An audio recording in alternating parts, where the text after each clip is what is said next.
বৌদ্ধ ধর্মগ্রন্থে ৩ প্রকার বুদ্ধির কথা বলা হয়েছে: সম্মুখ সম্বুদ্ধ, প্রত্যেক বুদ্ধ এবং শ্রাবক বুদ্ধ। বুদ্ধগণের মধ্যে সর্বোত্তম হল সম্মুখ সম্বুদ্ধ। সম্মুখ সম্বুদ্ধ বলতে বোঝায় যিনি কোনো গুরুর সাহায্য ছাড়া স্বীয় আদর্শ ও কর্মের দ্বারা নিরলস প্রচেষ্টায় বুদ্ধত্ব লাভ করেছেন। তিনি সর্বোত্তম জ্ঞানের অধিকারী। সম্মুখ সম্বুদ্ধগণ জন্ম জন্মান্তরের সাধনায় দশপারমী পূর্ণ করেন।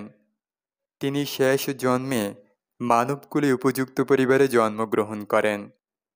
পূর্বের অনন্ত জন্মের সুকর্মের প্রভাবে এই জন্মে তিনি অরহত্ত ফল বা সর্বজ্ঞতা অর্জন করে বুদ্ধ হন। সম্মুখ সম্বুদ্ধগণ শুধু নিজের জন্য বুদ্ধ হন না, তারা জগতের সর্বসত্তার পরম মুক্তির দ্বার উন্মোচনের ব্রত নিয়েই বুদ্ধ হন।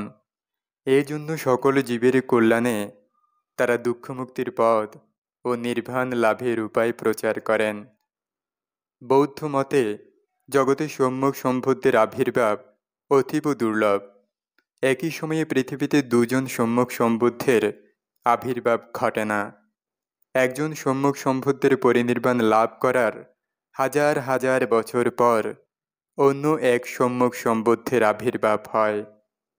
সে অনুযায়ী পৃথিবীতে অসংখ্য সম্মুখ সম্বুদ্ধের আবির্ভাব হলেও তথাগত গৌতম বুদ্ধ ২৮ জন সম্মুখ সম্বুদ্ধের আবির্ভাবের কথা উল্লেখ করেছেন। প্রত্যেক বুদ্ধ হল আত্মমুক্তির সাধনায় পূর্ণতা অর্জনকারী বিমুক্ত মহাপুরুষ। তারা সম্মুখ সম্বুদ্ধের দেশিত সাধন প্রণালী অনুশীলন করে সর্বতৃষ্ণা ক্ষয় করেন। এইভাবে স্বীয় সাধনা বলে অরহত্ত ফল লাভ করে তারা বুদ্ধ হন।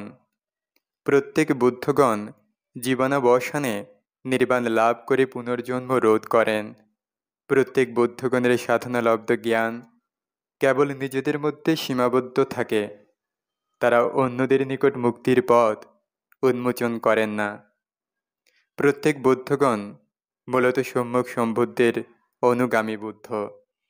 অরহত্ত ফল লাভী এবং নির্বাণগামী এরূপ অসংখ্য প্রত্যেক বুদ্ধ পৃথিবীতে উৎপন্ন হয়েছেন এবং ভবিষ্যতেও হবেন। এই জন্য বৌদ্ধরা বিশ্বাস করেন জগৎ অরহৎ বা বুদ্ধ শূন্য নয়। সম্মুখ সম্বুদ্ধগণের মতো প্রত্যেক বুদ্ধগণ সরব নয়, তারা নীরবে নিভৃতে সাধনা করে থাকেন। শ্রাবক বুদ্ধ হল সম্মুখ সম্বুদ্ধের অনুশাসন অনুশীলনে পারঙ্গম পুণ্যপুরুষ। একজন সম্মুখ সম্বুদ্ধের অনেক শিষ্য থাকেন।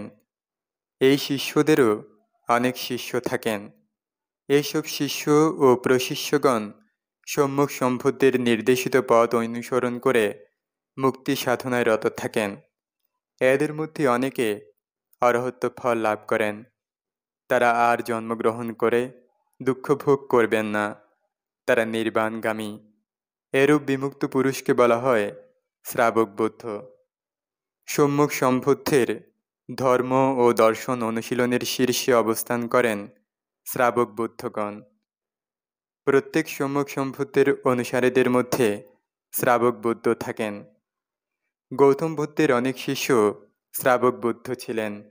তাদের মধ্যে অগ্রশ্রাবক সারিপুত্র ও মোদ্গালায়ন, মহাকাশ্যপ, বিনয়ধর রূপালী, ধর্মভাণ্ডারিক আনন্দ, লাভী শ্রেষ্ঠ শিবলী প্রমুখের নাম উল্লেখযোগ্য।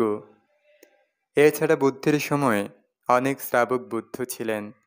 তারা জীবজগতের কল্যাণে নিজেদের নিয়োজিত রাখেন এবং অন্যদের নির্বাণ লাভে সহায়তা করেন।